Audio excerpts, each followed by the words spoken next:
সুপ্রিয় দর্শকবৃন্দু, আসসালামু আলাইকুম রহমতুল্লাহি ওয়া বারাকাতুহু। বিএনপি শিবিরে উচ্ছ্বাস, শিগগিরই দেশে ফিরছেন তারেক রহমান, এরকম একটি শিরোনাম দিয়ে দৈনিক যুগান্তর পত্রিকায় একটি খবর প্রকাশিত হয়েছে। চলুন দেখি আমরা খবরটির বিস্তারিত কী লিখেছে। আগামী 5 আগস্টের আগেই দেশে ফিরতে পারেন বিএনপির ভারপ্রাপ্ত চেয়ারম্যান তারেক রহমান। তাকে স্বাগত জানাতে প্রায় 10 লাখ লোক সমবেত হতে পারে রাজধানী ঢাকায়। বিএনপি সূত্রে এসব তথ্য জানা গেছে। প্রধান উপদেষ্টা ডক্টর ইউনূস ও তারেক রহমানের মধ্যে বৈঠক শেষে শুক্রবার বাংলাদেশ সময় বেলা 3:45টার দিকে লন্ডন পার্কের লেনের হোটেলে সাংবাদিকদের সঙ্গে আলাপকালে দলটির স্থায়ী কমিটির সদস্য আমির খসরু মাহমুদ চৌধুরী বলেন, বিএনপির ভারপ্রাপ্ত চেয়ারম্যান তারেক রহমানের দেশে ফিরতে কোনো বাধা নেই। তিনি যখন খুশি দেশে ফিরতে পারেন, সময়মতো তিনি এই সিদ্ধান্ত নেবেন।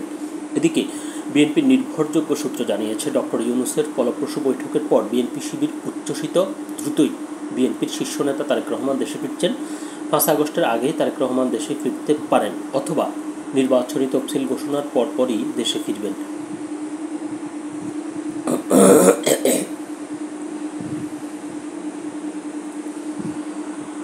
নির্বাচনী ডামাডোলের এক উত্তাল সময়ে তিনি প্রিয় মাতৃভূমিতে ফিরে আসবেন। সেদিন তাকে স্বাগত জানাতে অন্তত 10 লাখ লোক সমবেত হবে ঢাকায়। সারা দেশ থেকে বিএনপির হাজার হাজার নেতাকর্মীর বাঁধ ভাঙা উচ্ছ্বাস ধরে রাখাই কঠিন হবে। রাজধানী ঢাকা এক জনারণ্যে পরিণত হয়ে যাবে। রাজনৈতিক এক মহানায়কের আগমনে উপচে পড়া সে ঢেউ সারা দেশে নির্বাচনী জোয়ারে উত্তাল তরঙ্গ সৃষ্টি করবে অনায়াসে।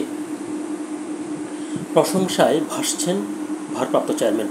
লন্ডন বৈঠকে জাতীয় নির্বাচন সহ দেশের স্বার্থ সংশ্লিষ্ট বিষয়াদি আন্তর্জাতিক খ্যাতিসম্পন্ন ব্যক্তিত্ব নোবেল জয়ী ডক্টর ইউনূসকে যথাযথভাবে বোঝাতে সক্ষম হয়েছেন তারেক রহমান। রাজনৈতিক প্রজ্ঞার স্বাক্ষর রাখায় এর জন্য তিনি সামাজিক যোগাযোগ মাধ্যমে প্রশংসায় ভাসছেন। ইতিমধ্যেই ইতিবাচক দিক তুলে ধরে অনেকেই তারেক রহমানকে নিয়ে নানা স্ট্যাটাস দিচ্ছেন।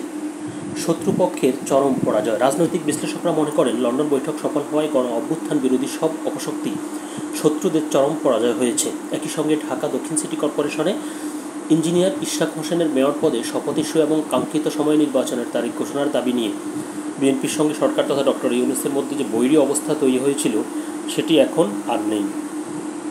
এক বৈঠকে সব উত্তাপ উবে গেছে। লন্ডন বৈঠকের সাফল্যে শুধু রাজনৈতিক সংকটই কাটেনি, পুরো দেশ রাতারাতি নির্বাচনী ট্রেনে উঠে পড়েছে। ফেব্রুয়ারিতে নির্বাচন, হাতে সময় এখনও 7 মাস, তবু কারো যেন ফুরসত সইছে না। স্মরণকালের ঐতিহাসিক জাতীয় নির্বাচনে প্রার্থী হিসেবে নাম লেখাতে দৌড়ঝাঁপ শুরু হয়ে গেছে।